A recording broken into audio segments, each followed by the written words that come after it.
Wah, ini keluarga tak pernah kemana-mana. Tapi sang suami di teras rumah main handphone, ibundanya di ruang tengah main handphone, anaknya di kamar main handphone. Nah, kalau ke meja makan, di tangan kanannya megang sendok, tangan kirinya megang handphone. Semuanya nggak ada perbincangan. Lihat, bukankah ini orang dungu semuanya?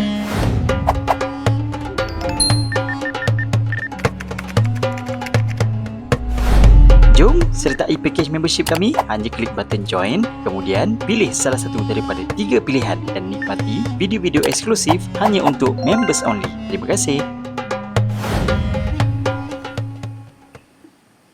Mutahhiril qulub, muzakkin nufus. Fasalatullahi wassalamuhu ala ar-rasulil karim al-mab'uthi rahmatan lil alamin.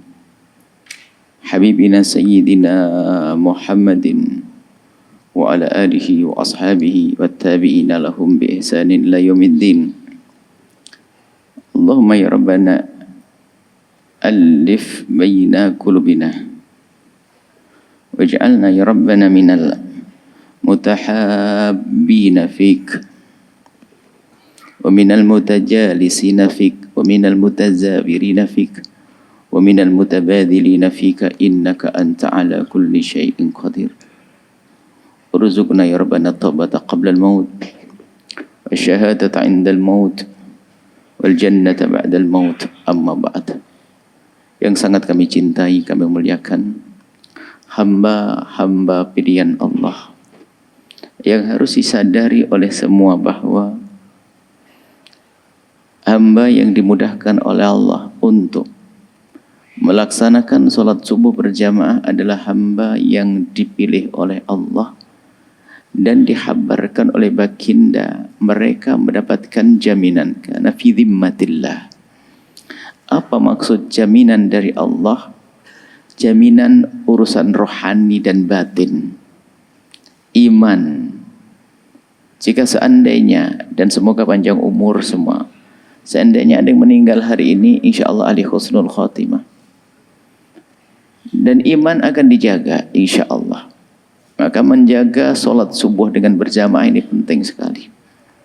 Belum lagi akan kita tambahkan setelah ini kita akan duduk di tempat ini hingga terbit matahari. Disebutkan dalam satu riwayat, man shalla fi masjidi jama'atin, barang siapa melakukan sholat di masjid dengan berjamaah seperti ini, fayaqudu fi musallahu, kemudian duduk di tempat sholatnya ini. Maksudnya belum pergi keluar, masih berada di masjid seperti ini. Yadhkurullah, kemudian menyebut nama Allah, yang maknanya luas. Zikir ini adalah seperti belajar, seperti yang kita lakukan. Hatta tatlu asyamsu, sampai matahari terbit. Thumma yusalli raka'ataini, kemudian sholat 2 rakaat. Kana lahu ajru hajjatin wa umratin tamataini, maka orang itu mendapatkan pahala haji dan umrah sempurna. Jadi akan kita sambung dari sholat subuh berjamaah, kita duduk di sini sampai terbit matahari, kemudian kita melakukan sholat 2 rakaat. Nah, kita perlu jelaskan pembahasan tambahan tentang fikih tentang 2 rakaat ini. Ini sholat apa? Disebut dengan sholat isyraq. Lalu pertanyaan, sholat isyraq itu sholat apa? Gitu. Jumhur ulama, kebanyakan ulama atau pendapat yang dikukuhkan, termasuk dalam madhab kita ini Imam Syafi'i, bahwa yang dimaksud sholat isyraq itu adalah sholat duha. Artinya bukan di saat matahari terbit kemudian kita langsung melakukan sholat, akan tapi tunda sesaat, 10 menit, 15 menit, matahari mulai meninggi, waktu itulah kita melakukan sholat isyraq atau sholat duha. Ini pendapat yang pertama, dan harus tahu pendapat ini. Adapun pendapat yang kedua, dan ini banyak dilakukan oleh sebagian ulama juga, termasuk tradisi di negeri sana, di Yaman sana, ada di Hadramut sana, ada namanya sholat isyraq. Pendapat yang kedua adalah, biarpun ini pendapat lemah, boleh diamalkan, yaitu di saat matahari terbit kemudian sholat 2 rakaat. Ini mungkin ada banyak yang tahu tentang sholat isyraq itu adalah ini, sehingga biar di sini tidak ada khilaf nanti.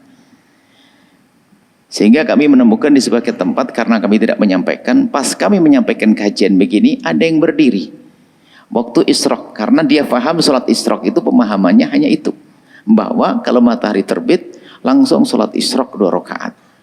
Kalau ketinggalan kayak nggak dapat nanti pahalanya.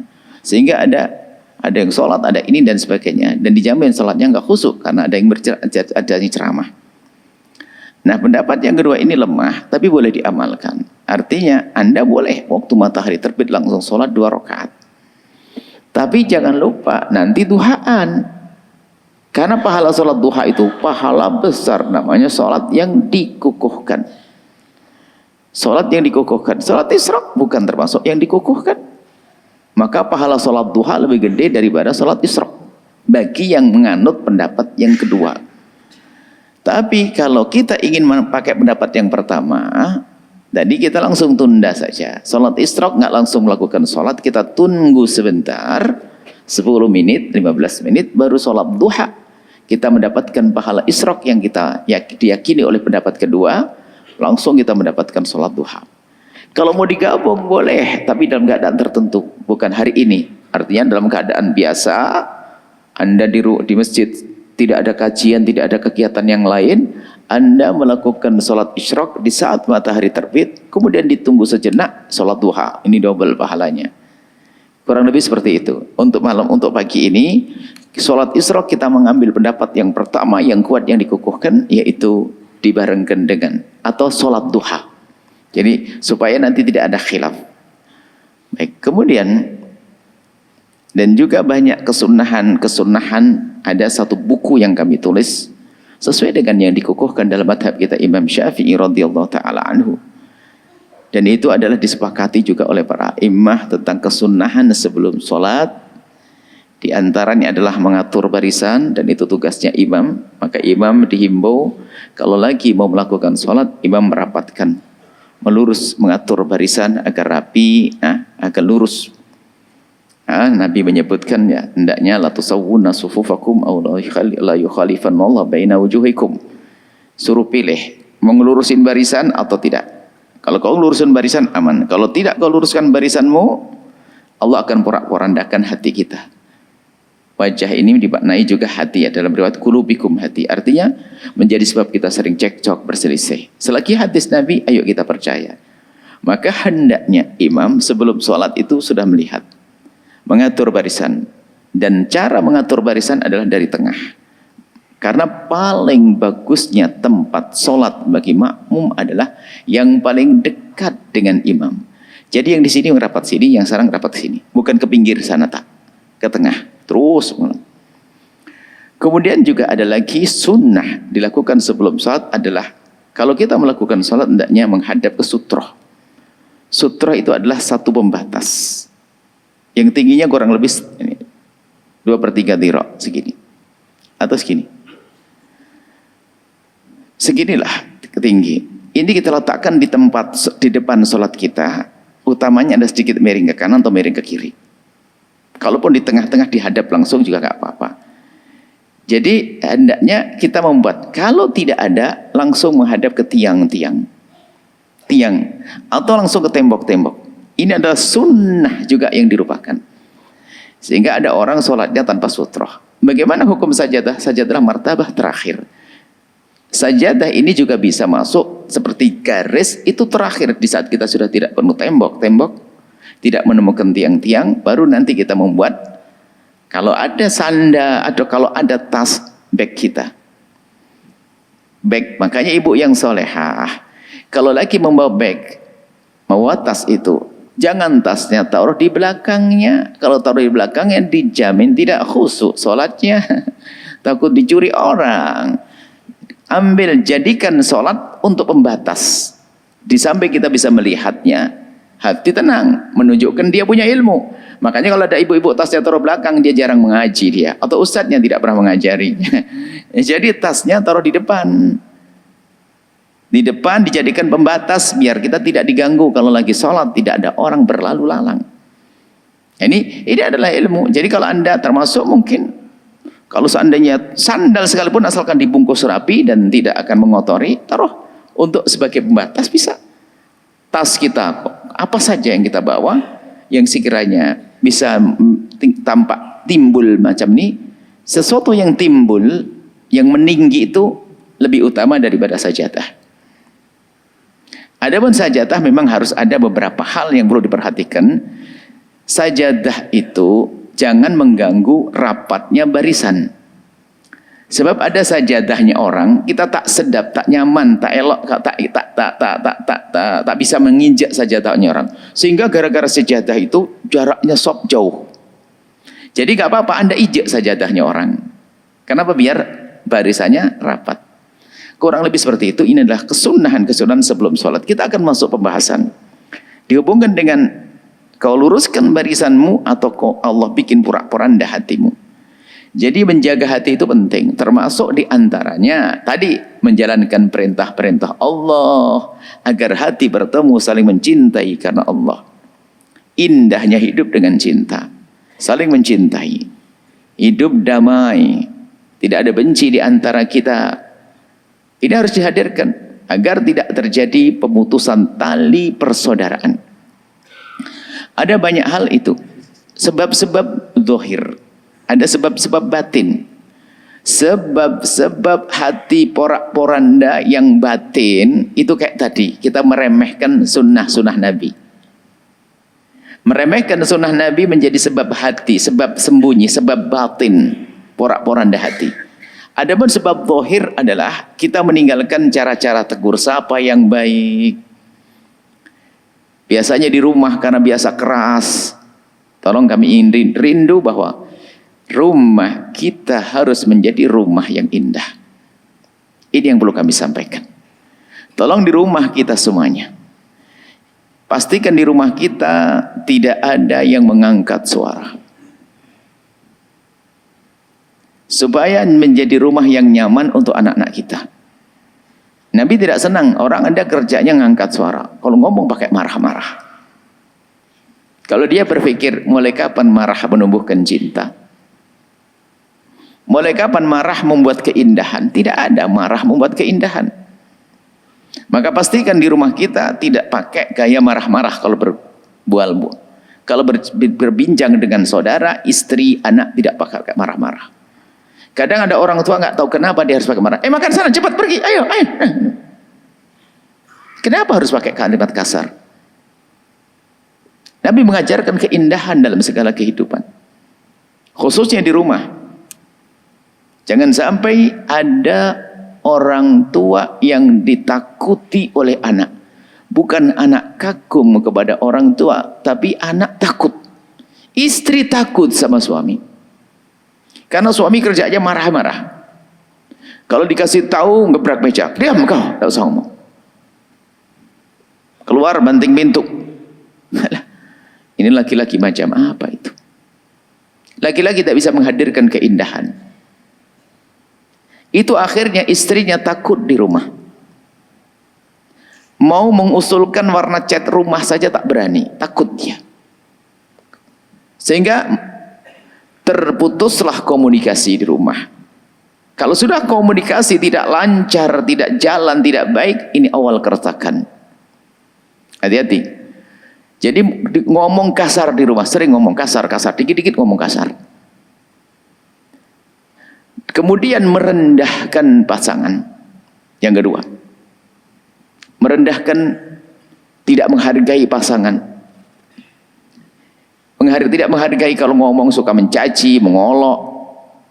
Merendahkan, bilang kenapa kok? Kadang, mohon maaf, ada orang itu mulutnya tuh tajam. Kalau ngomong itu celekat-celekit, suka nyakiti hati tapi tak sadar. Ada loh orang begitu, na'udzubillah. Jadi kalau ketemu orang itu bukan menyebut yang baik. Sudah dari tadi temannya itu ada jerawat di hidungnya ditutup-tutup begini. Malah dibilang, kenapa hidungmu jerawatan ya? Kenapa kamu kurus? Kenapa kamu gemuk? Kenapa rambut keriting? Kenapa kamu sekarang hitam? Kenapa mulutnya kok jelek? Kok matanya sempit sekali pandangannya kepada hal yang tidak baik saja? Ini adalah orang model begitu tuh. Kalau ketemu temannya, kenapa kamu sekarang gemuk? Padahal dari tadi dia gelisah dengan kegemukannya. Kenapa kamu kurus? Kenapa kamu hitam? Belum lagi nanti mencaci istrinya. mencaci suaminya, disebut istrinya binatang, kucing, kambing atau apa dan sebagainya, marah, kalau lagi marah mencaci. Dia adalah orang bodoh cinta, tidak ngerti indah dalam bercinta. Mulai kapan mencaci dan mengolok itu menumbuhkan cinta? Nggak ada. Mari kita biasakan budaya di rumah. Kalau sudah ada di rumah orang suka ngangkat suara, suka marah-marah, ketahuilah dia perusak rumah tangga. Yang rusak siapa? Ini akan kita bahas. Anak. Anak tumbuh dalam lingkungan yang keras, maka di luar akan menjadi orang yang keras, suka marah-marah. Hari ini perlu. Kenapa kok kita membahas ini? Kenapa? Karena hari ini ada pesaing kita. Pesaing kita adalah alam maya, handphone. Kalau alam nyata kita tidak indah, anak kita tidak biasa dengan alam. Anak kita, kalau alam nyata kita tidak indah, keluarga tidak tampak indah, anak-anak bosan, tak senang dengan orang tuanya. Lebih senang dengan alam maya, di kamarnya, di biliknya dikunci. Berjam-jam dia tak pernah jumpa orang tuanya. Kalaupun ketemu orang tuanya nggak ada mau bincang-bincang bual-bual yang indah, tak ada. Hanya duduk saja diam, bahkan mungkin handphonenya masih dibawa lagi. Jadi secara umum, ayo, ini biasanya ini agak panjang masalah ini, coba kita tidak bahas ini. Kami ingin memulai saat ini. Pastikan Anda sebagai suami, istri indah, tampakkan keindahan. Dan ini nanti lihat, akan dilihat oleh anak-anak. Anak-anak itu lebih mudah mendengar dengan matanya daripada mendengar dengan telinganya. Kalau Anda memberikan nasihat dengan lisan Anda berpuluh-puluh kalimat, mungkin tidak mudah dia untuk mendengarnya. Tapi kalau sudah kita beri contoh yang baik, begitu mudah dia untuk mengikutinya. Sebuah contoh saja. Jika ada seorang istri, diingatkan seorang istri melakukan sebuah kesalahan, lalu diingatkan oleh sang suami. Sang suami mengingatkan, adek jangan gitu dek, itu nggak boleh dek, haram dosa. Rupanya sang istri di saat diingatkan oleh sang suami bergegas, mendekat kepada sang suami lalu mengecup kening suami dan mengucapkan terima kasih abang, abang ingetin adek. Dilihat oleh seorang anak. Sang anak di saat melihat ibundanya diingatkan seperti itu, sang anak langsung berkata, oh gitu, hebat. Berarti gitu ya kalau diingatkan. Suatu ketika gantian ayahnya yang salah. Ayahnya salah, sang ibundanya mengingatkan juga kepada ayahnya, suaminya. Abang nggak boleh dong itu bang, itu kan haram dosa kata Ustadz, nggak boleh. Rupanya sang suami di saat diingatkan bukan marah, bukan berubah mukanya, tidak berubah masam, tidak, langsung mendekat pada istri bilang, sayang terima kasih, adik telah ingatin aku, tambah sayang deh abang. Di saat seperti ini kok anak melihat yang ada di hati seorang anak kekaguman, oh begitulah jika aku diingatkan. Suatu ketika kalau anak itu melakukan kesalahan, sang ayah mengatakan, adek, tidak boleh begitu, ya, salah, nggak boleh, dosa.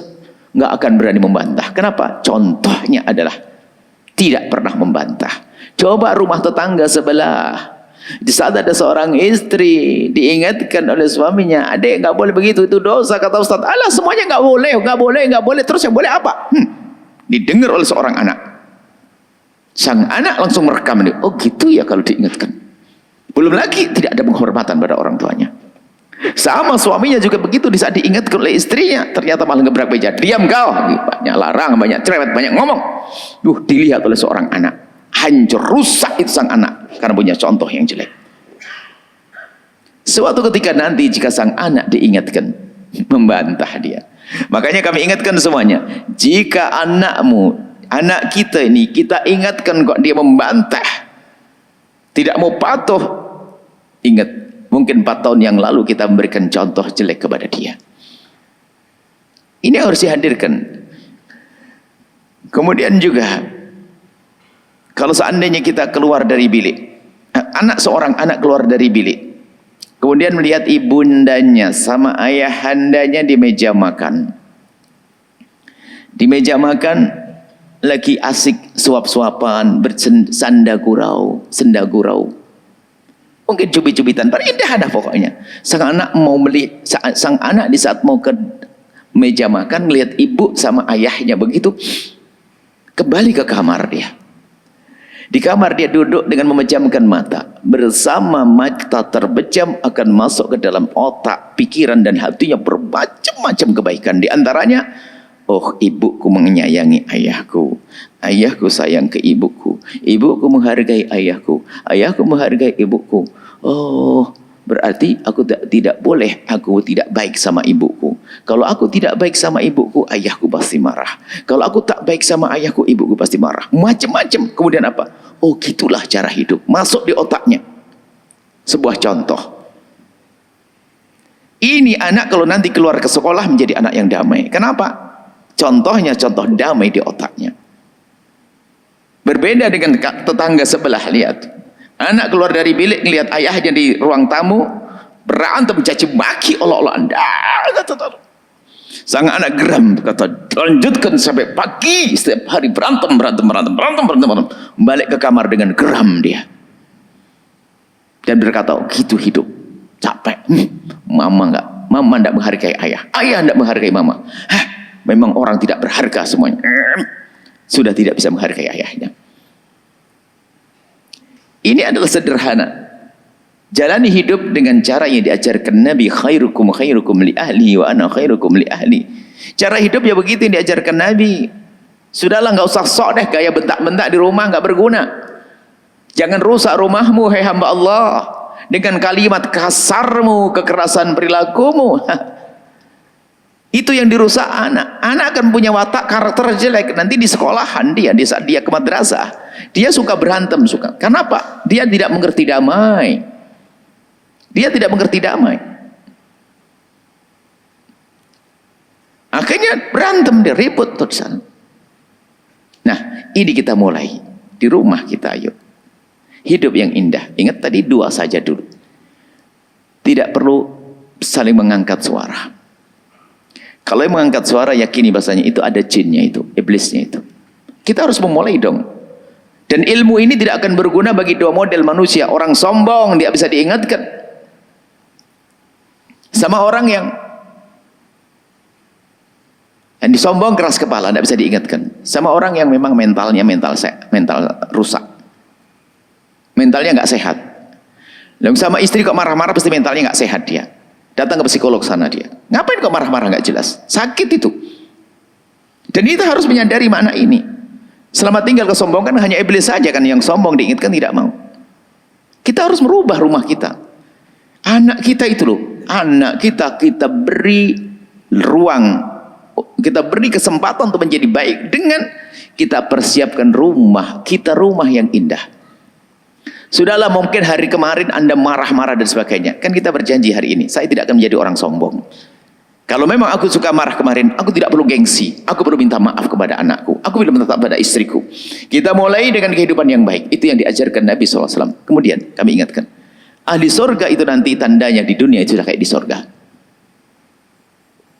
Ahli surga itu di dunia hatinya lapang, enak, tidak mudah menyakiti orang. Makanya kalau di rumah kita, rumah tangga kita penuh dengan percekcokan, perselisihan, jangan-jangan ahli neraka. Karena pasti ada yang zalim di sini.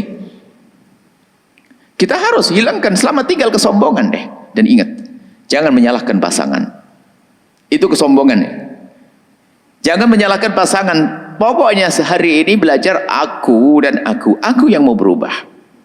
Aku ingin membuat perubahan di dalam rumahku. Aku yang tidak boleh ngangkat suara, aku tidak boleh marah-marah kepada pasanganku. Aku akan mulai. Ada memang naudzubillah, memang orang perempuan, ada istri kalau diingatkan, kalau laki-laki beda. Laki-laki sombong sama perempuan sombong, atau orang yang tidak mengerti keindahan. Kalau laki-laki di saat diingatkan oleh istrinya, biasanya yang laki-laki yang nggak tahu keindahan, memang bukan yang perusak dia. Kalau diingatkan istrinya, langsung marah, ngebrak meja, jedar. Keluar banting pintu. Kalau perempuan tidak membanting pintu, tidak gebrak meja, tidak pukul meja kalau perempuan. Perempuan biasanya ini hati-hati kalau ada perempuan, kalau diingatkan sama suaminya, diingat adik, jangan itu dek. Langsung apa? Berubah mukanya, muka masam. Kadang 3 hari sampai seminggu tuh. Nah ini perempuan model ini perusak. Kenapa? Bagi seorang suami menyakitkan juga. Akhirnya apa? Aduh, daripada dicemberutin saya, daripada mukanya masam terus, mending tak biarkan saja. Akhirnya yang terjadi apa? Terputus komunikasi. Dan hari ini, di tahun ini kita mencoba membangun komunikasi rumah ini. Agar nanti setelah itu rumah enak, anak-anak itu hidup di keluarga itu indah. Baik, setelah kita mencoba menghadirkan rumah yang indah, harus memulai Anda. Dan ini ilmu kayak gini ini jarang dihadirkan. Ada selama ini Anda bab fikih, wudhu, sholat dan sebagainya. Masya Allah, alhamdulillah semuanya sudah sholat, semuanya sudah wudhu, semuanya sudah puasa. Akan tapi yang Nabi ajarkan sisi ini kita jarang hadirkan. Khairukum Nabi ana khairukum li ahlihi wa ana khairukum li ahli. Sebaik-baik kalian adalah orang yang baik kepada keluarganya dan aku orang yang paling baik kepada keluargaku. Penghargaan itu penting. Coba kalau suasana di rumah kita suasana penghargaan, anak pun akan pandai menghargai. Istrinya batuk-batuk. Sang suami langsung bergegas mengambil air. Sang anak melihat. Esok ganti sang anak yang berebut. Bukan saja seorang istri yang mengabdi kepada suami, suami pun boleh kok menyiapkan minuman buat sang istri, tak ada masalah. Hidupkan indah dalam mengabdi, bukan memperbudak kita mengabdi. Jadikan hidup kita ya seperti itu. Anak itu lebih, kami sampaikan tadi, lebih mudah mendengar dengan matanya, lihat. Coba bayangkan gini sajalah keindahan yang tertanam di hati seorang anak. Anak pulang ke sekolah, pulang sekolah. Dari sekolah diajarkan, kalau pulang ke rumah kamu jangan lupa salim dengan abinya, umiknya, kata ustazahnya. Pulang ada Anda, suami, istri. Tiba-tiba sang anak datang ingin bersalaman kepada ayahnya. Bergegas, abi, abi, abi dengan riang. Dinasihati gurunya untuk segera bersalaman dengan abinya. Abi, abi, abi. Ternyata ayahnya menyembunyikan tangannya. Ntar dulu sayang. Kenapa abi? Kata baginda Nabi, umiknya dulu dong sayang. Langsung sang anak pergi ke umiknya. Umi, umi, umi. Tak taunya umiknya menyembunyikan tangannya juga. Umi, katanya abi, umi dulu. Memang betul kata Nabi begitu. Tapi Nabi juga yang ngajari. Di sini imamnya siapa? Imamnya dulu didahulukan, abinya dulu sayang. Sang anak balik ke abinya, bingung, tapi bingung kagum. Yang ada di dalam dia ini tertanam di hatinya, oh ibuku menghargai ayahku, ayahku menghargai ibuku. Hari ini seorang bapak tidak pernah malu ribut dengan istrinya di depan anaknya, dengan ibunya, dengan istrinya. Ini yang merusak halus, merusak. Sehingga anak tidak hormat, anak susah berbakti kepada orang tua.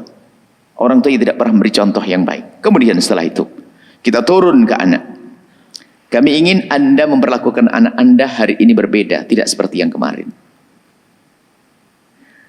Yang pertama, jangan biasa mematahkan mental, psikologi anak-anak Anda. Psikologi anak-anak Anda jangan dihancurkan dengan sikap Anda. Kadang kita itu dengan anak ini kayak tadi, ngomong kasar, nggak memperhatikan tentang mentalnya, marah-marah. Kadang-kadang mohon maaf, ibu yang solehah yang di belakang sana itu ada ibu itu kalau ngajari anak tetangga, ibu yang ustadzah, ngajar anak tetangga itu bisa sampai khatam Quran. Tapi kalau ngajar anaknya sendiri kadang-kadang Masya Allah, marahnya duluan. Kamu ini udah bisa-bisa dari kemarin.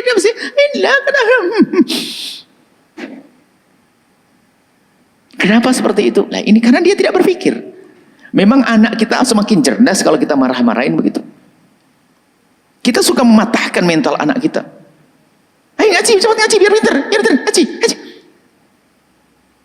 Sehingga yang difahami oleh anak, ibunya suka marah terus. Dan marah itu akan membentuk satu karakter juga, merusak mental halus. Bahkan kadang termasuk membanding-bandingkan. Ini pokoknya menjaga perasaan anak itu penting hari ini.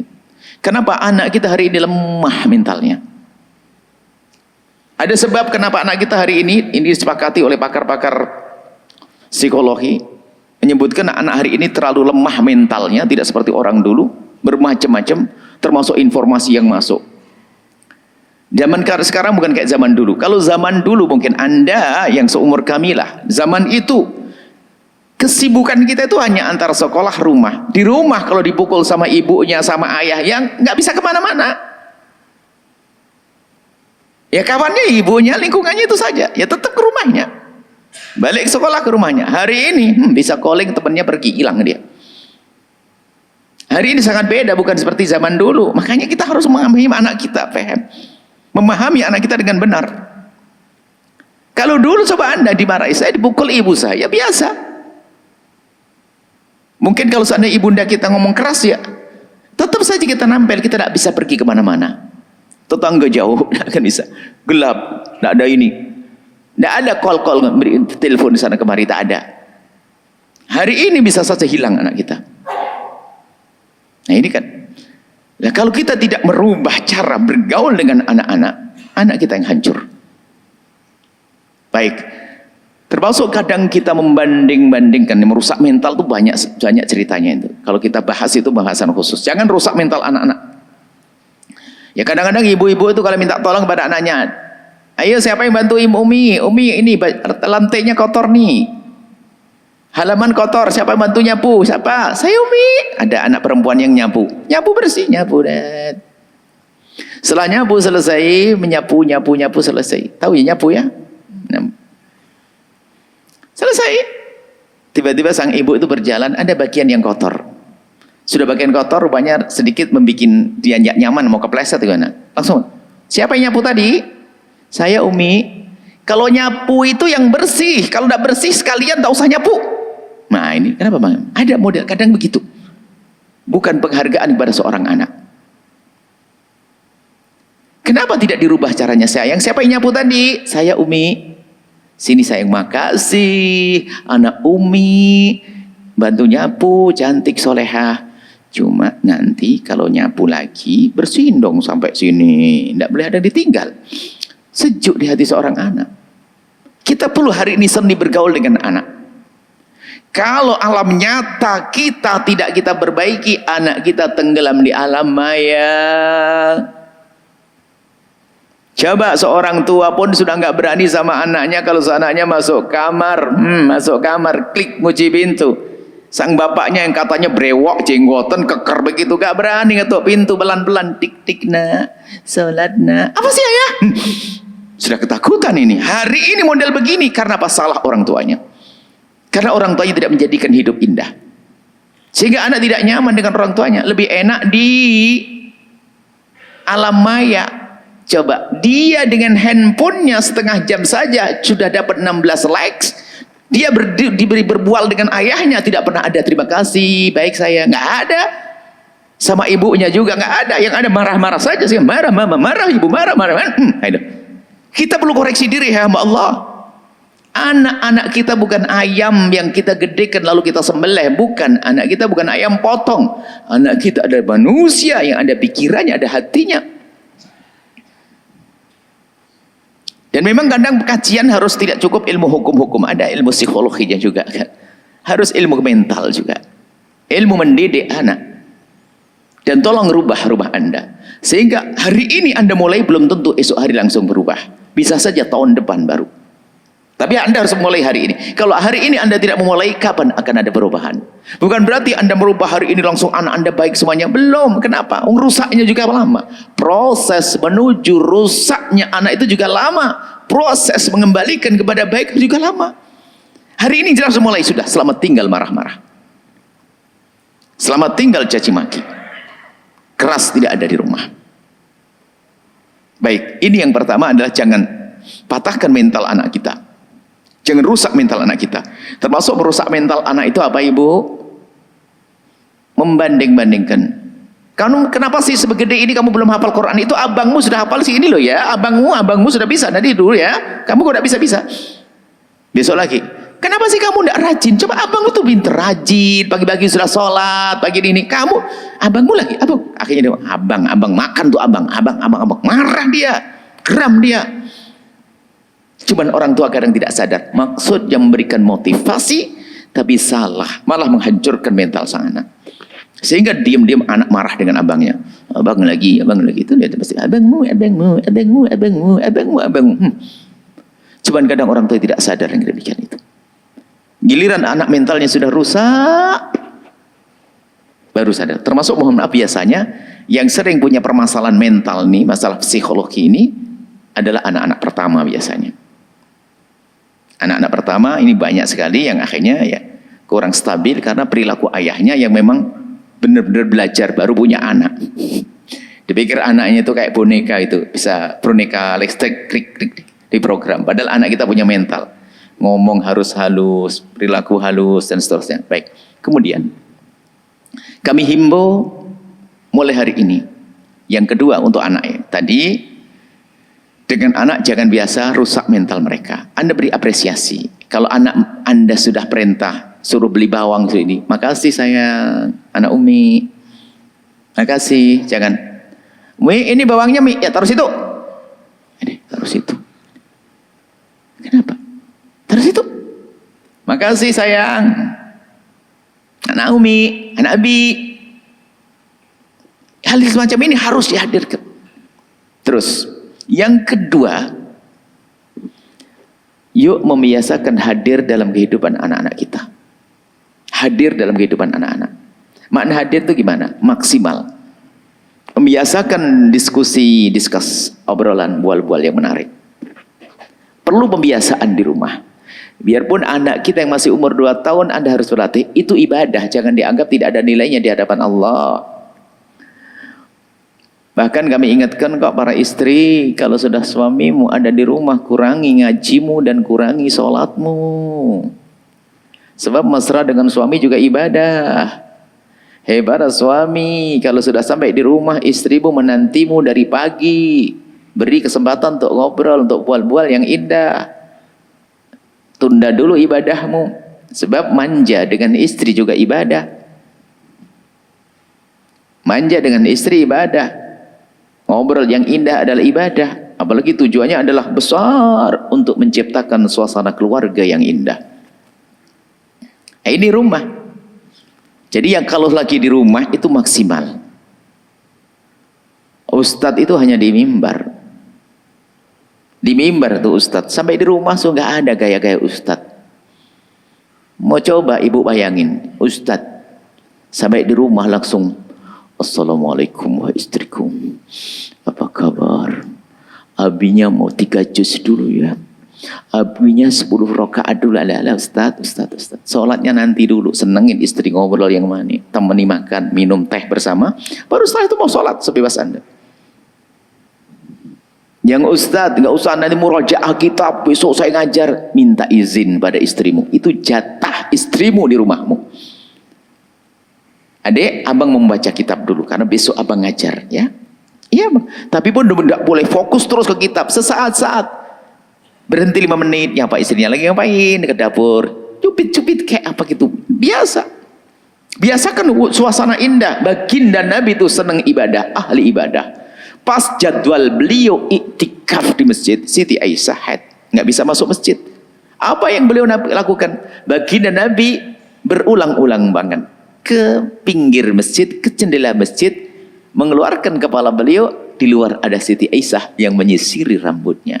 Coba kalau di potret begitu, alangkah indahnya sebuah pemandangan. Pemandangan yang indah. Rasulullah tidak lupa, biarpun beribadah, tidak lupa menyapa istri beliau. Bahkan disebut Sayyidah Hafsah juga pernah mengunjungi Nabi. Dan Nabi melihat, menyambut Nabi. Biarpun ibadah, jangan lupa dengan sekeluarga. Dan kita perlu nampak keindahan. Sudahlah, gaya-gaya khusuk-khusuk itu ntar aja. Coba enak nggak Anda bayangin aja saya enggak usah Anda, enggak usah suami Anda. Saya pulang ke rumah, gayanya assalamualaikum. Terus gayanya gaya takwa, gaya khusyuk. Allah, la ilaha illallah. Allah, subhanallah. Allah, enak. Coba saya duduk dengan Anda aja gini langsung, aduh gayanya khusyuk. Allah, la ilaha illallah. Innalillah, masya Allah. Allah, ya ngapain? Kalau dengan Allah tuh khusus pribadi, waktu sholat tadi khusyuk hati ini. Dengan manusia khusyuk dengan manusia. Yang ngomong yang maksimal, termasuk di keluarga, wahai ibu yang solehah.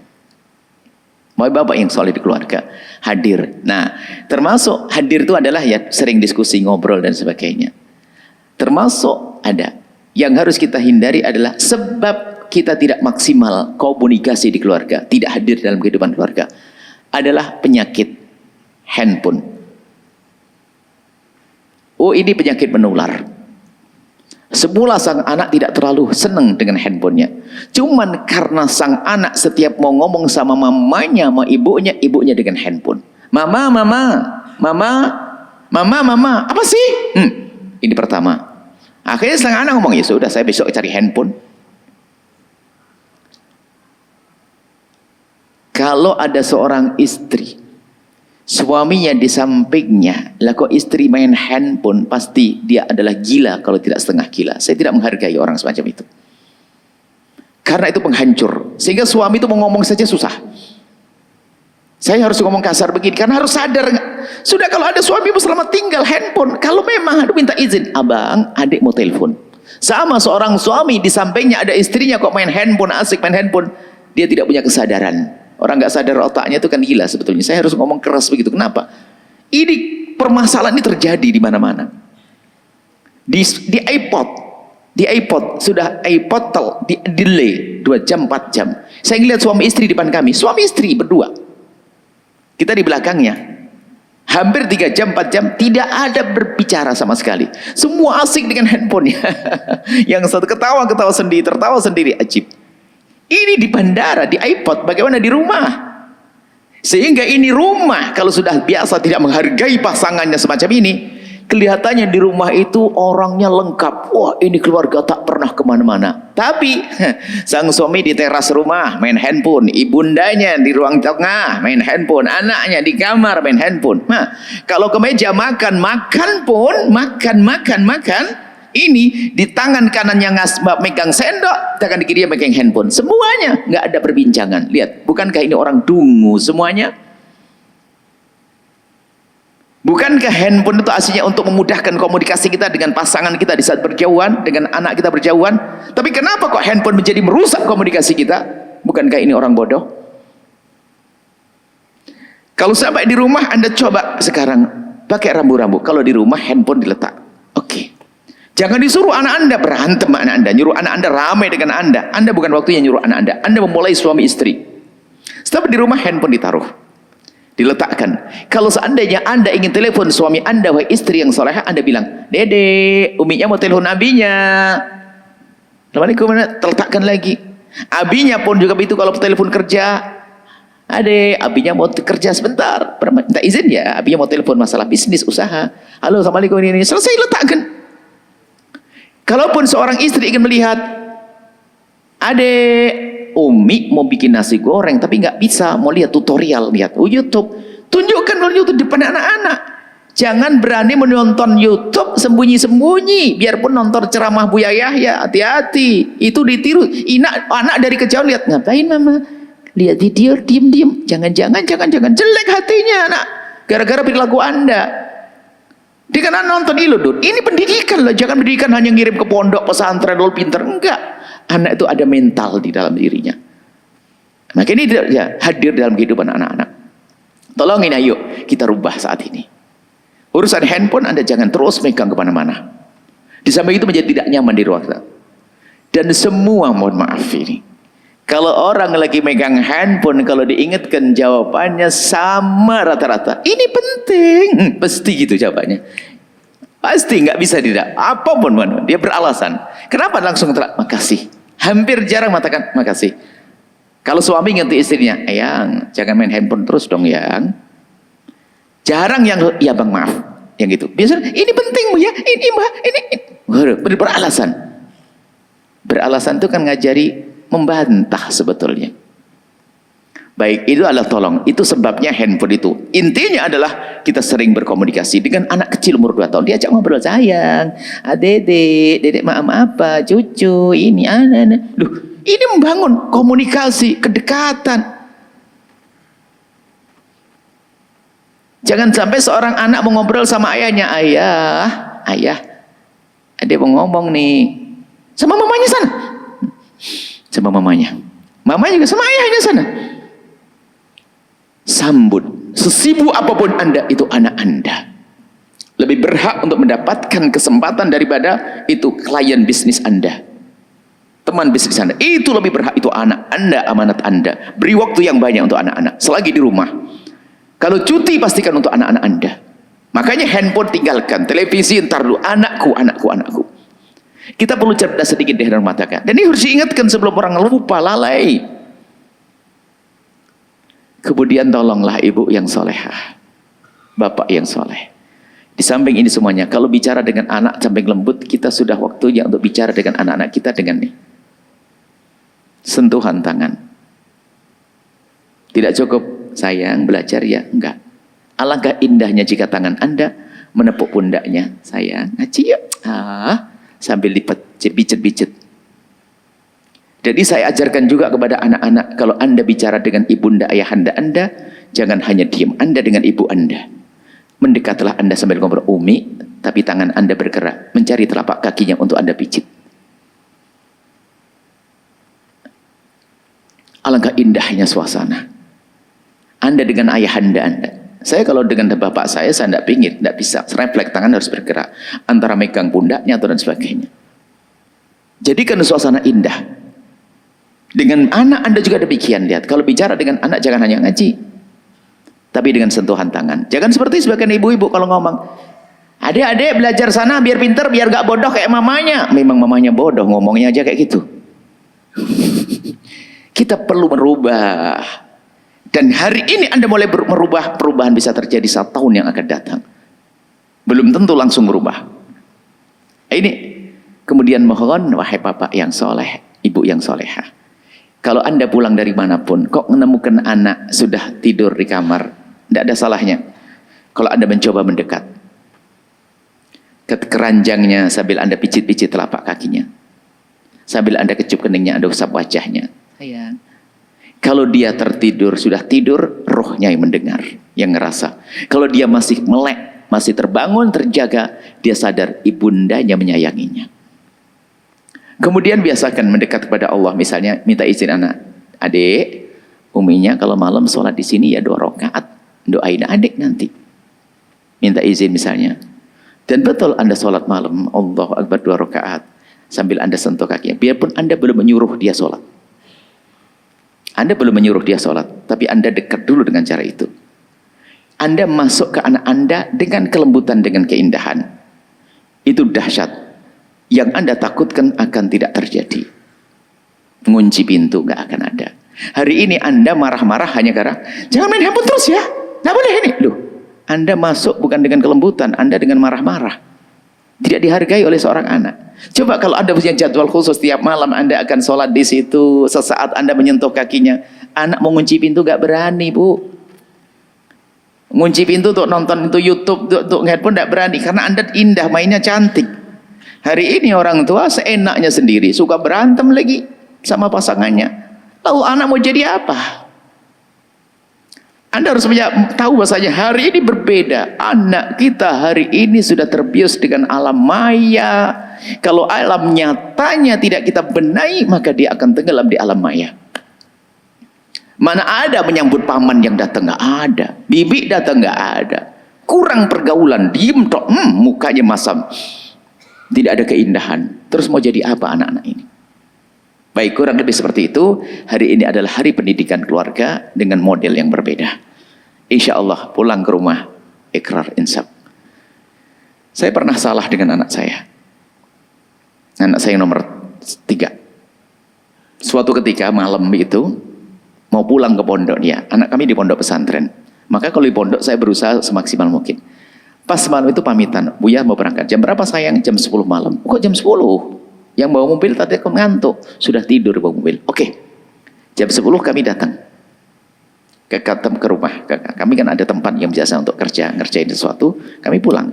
Jam yang sudah dijanjikan. Kemudian dia punya video. Yang baru dibuat satu video. Saya simpan. Pas kami pulang, anak lagi ngerapiin bajunya. Masukkan tas, koper. Lalu kami nyarikan video ini. Videonya dia mau saya bikin kejutan lah, ngagetin dia, kasih. Di saat kami lagi nyari-nyari begitu, dia sudah pamitan salaman. Abi, Buya berangkat. Saya konsen karena saya tidak terlalu pandai mencari kayak gini nih. Jadi agak lama, dia sudah salaman. Sudah salaman, baru sadar ketemu, sudah pergi. Tak kejar, kami kejar dia, sudah naik mobil jalan dia. Naik kereta. Kereta Malaysia ya, bukan kereta Indonesia. Naik mobil. Naik kereta langsung pergi. Besok sorenya saya telepon, saya minta maaf. Waalaikum Ali namanya. Salam Buya. Kok tumben Buya? Iya. Ali kemarin waktu Ali berangkat, Buya ngapain coba? Pertanyaan. Waktu Ali berangkat, Buya ngapain? Apa sih? Gak tahu Buya, kenapa ya? Apa ya? Ayo Buya ngapain? Gak ingat dia. Ayo, gak ingat. Gak tahu Buya, gak tahu. Waktu Ali keluar, Buya main handphone kan? Iya, nah direkam sebetulnya itu. Itu biarpun dia melihatnya sepintas, ngerekam itu. Direkod. Masuk otaknya. Iya Ali, Buya minta maaf. Seharusnya Buya nggak boleh begitu. Enggak apa-apa. Iya, nggak apa-apa. Tapi Buya salah. Buya minta maaf. Iya nggak apa-apa kok Buya, nggak apa-apa. Buya minta maaf. Tapi kemudian saya berhujjah juga. Karena ada alasannya. Tapi alasan saya sebutkan terakhir, minta maaf dulu, jangan alasannya dulu, nanti ngajari beralasan dong. Ali, sebetulnya kemarin Buya mau nunjukin video Ali. Mana. Nah, ya, tapi maafin dulu dong, ya. Artinya kami ingin bahasanya, kita minta maaf pada anak pun gak ada salahnya, membesarkan hatinya dia. Kalau Anda salah tadi pegang ada sibuk handphone dan sebagainya, Anda ayang, sayang, tadi abinya telepon penting, tapi maafin ya, maafin. Kebiasaan begitu, dia sendiri pada akhirnya juga punya rasa malu pada orang tuanya. Yang jadi masalah bapak ibunya sudah nggak malu dengan itu semuanya. Ini gambaran sederhana. Ayo kita bangun rumah dengan keindahan. Setelah ini tidak ada kalimat kasar di rumah, tidak ada membentak di rumah, tidak ada merendahkan di rumah. Dengan anak pun kita berubah cara bergaul dengan mereka. Ingat, tidak hari ini Anda memulai, besok berubah belum. Jangan terburu-buru, jangan putus asa. Sudah begini udah. Tapi kalau Anda tidak mulai hari ini, lalu kapan Anda akan memulainya? Anda memulai dengan kelembutan, keindahan di rumah hari ini, bisa saja perubahan tahun depan. Sampai nanti anak ngerti budaya. Uminya di rumah nggak pernah pegang handphone. Dia sendiri malu pegang handphone. Karena ada contoh. Mulai terbangun komunikasi indah. Tanyakan pohon rindang yang di belakang rumah Anda. Pernahkah dia mendengar bisikan mesramu kepada pasanganmu? Kita perlu membuat suasana di rumah gelar tikar begitu. Dedek yang paling kecil cerita tentang baginda Nabi Muhammad. Yang gede kamu apa yuk? Indah. Hidup kita harus dirubah seperti itu. Jangan kita tenggelam di alam maya. Ya yuk kita berdamai ya dengan keluarga. Kami rindu Anda bahagia di rumah. Setelah ini insya Allah indah. Jangan beralasan, jangan nyalahkan pasangan. Cukup kalau tidak ada, akan kita tutup dengan doa. Alhamdulillah. Kelihatannya semuanya ingin bergegas minta maaf kepada pasangannya. Kelihatannya semuanya ingin bergegas minta maaf pada anak-anak. Pastikan ini omongan serius. Anda jangan biarkan anak Anda terus seperti itu. Semuanya kelihatannya sudah mengeluh kan. Anaknya kalau sudah pakai handphone susah ditegur. Kalau sudah dengan handphone ya jarang komunikasi dengan kita. Allah. Baik, mari kita tutupkan doa. Bismillahirrahmanirrahim. Alhamdulillahirrahmanirrahim. Allahumma salli ala habibina sayyidina Muhammad wa ala sayyidina Muhammad. Allahumma ya Allah ya Rahman ya Rahim. Pandang kami dengan kasih sayang dan cinta darimu ya Allah. Wujudkan keindahan dalam keluarga kami, rumah tangga kami yang saling mencintai karenamu. Dengan kelembutan perilaku, kelembutan hati, kelembutan di lisan kami indah. Dan hanya darimu lah keindahan. Kami mohon jika ada di antara kami ada orang yang keras wataknya, keras perilakunya, lembutkan ya Allah. Dan berikan kesadaran untuk bisa berkasih sayang kepada pasangannya, kepada anak-anaknya. Dan kami mohon anak-anak kami jaga mereka di zaman mengerikan ini ya Allah. Anak-anak kami jaga mereka ya Allah. Jika Engkau menjaga mereka tidak akan ada yang tersesat. Akan tapi ya Allah, jika Engkau tidak menjaga mereka ya Allah, siapa yang akan menjaga ya Allah? Maka kami serahkan kepadamu ya Allah. Anak kami itu ya Allah. Dan kami mohon maaf atas kesalahan kami saat mendidik anak-anak kami dengan kekerasan kami. Saat ini kami ingin berubah ya Allah. Kami ingin berubah ya Allah. Kami ingin berubah ya Allah. Bantu kami, berikan kemudahan kami untuk merubah keindahan menjadi indah rumah tangga kami.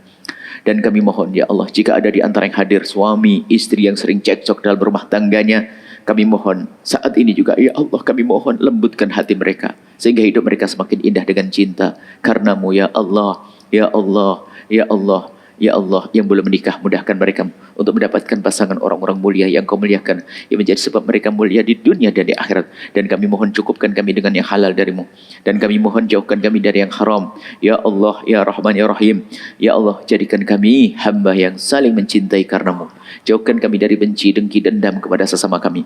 Maka kami mohon, ya Allah, jika ada orang menyakiti kami, zalim pada kami, aniaya kepada kami, memfitnah kami, menggunjing kami mohon, ya Allah, ampuni mereka. Jangan hukum mereka, ya Allah. Jangan hukum mereka, ya Allah. Karena mereka umat kekasihmu Nabi Muhammad, yang sempit rezeki, lapangan dengan rezeki yang halal penuh berkah. Yang sakit, sembuhkan. Yang punya hutang, mudahkan kami dalam bayar hutang-hutang kami. Dan kami mohon, ya Allah, jangan kau jadikan ini pertemuan terakhir kami, ya Allah. Kami masih ingin bertemu di dunia dalam kebaikan. Hingga kelak bertemu di surga bersama kekasihmu Nabi Muhammad. Ampuni orang tua kami dan guru-guru kami, berikan kasih sayangmu pada mereka. Dan kami mohon, ya Allah, berikan segala kebaikan, ya Allah, kepada semua, ya Allah, yang berjuang di masjid ini, ya Allah, yang mewakafkan tanah, yang membangun di atasnya, yang memakmurkannya. Berikan kebaikan kepada mereka untuk diri dan keluarga mereka. Dan kami mohon kirimkan kepada kami hambamu yang tulus dan ikhlas, ahli surgamu yang bisa berjuang bersama kami di sini. Jadikan kami bersama mereka, jangan tinggalkan kami, ya Allah. Kami mohon tetangga-tetangga masjid, jadikan mereka tetangga-tetangga ahli surga, ya Allah. Pilih kami, ya Allah, untuk menjadi penyeru kebaikan, jadi juru damai, ya Allah. Dan kami mohon, ya Allah, ya Allah, ya Allah, panjangkan umur kami dalam ketaatan serta sehat walafiat. Dan kami mohon, ya Allah, berikan kepada kami semua husnul khotimah, mati dalam keadaan iman. Dan kami mohon, ya Allah, jadikanlah ucapan kami di akhir hayat kami kelak, saat Engkau hendak mencabut nyawa kami. Kami ingin saat itu, ya Allah, hati dan lidah kami mampu mengucapkan kalimat agung dan mulia, la ilaha illallah sayyidina Muhammadur Rasulullah, la ilaha illallah sayyidina Muhammadur Rasulullah, la ilaha illallah sayyidina Muhammadur Rasulullah sallallahu alaihi wasallam. Rabbana atina fid dunya hasanah wa fil akhirati hasanatan wa qina adzabannar. Wa sallallahu ala sayyidina Muhammadin wa ala alihi wa sahbihi wasallam. Walhamdulillahirabbil alamin. Al-Fatihah.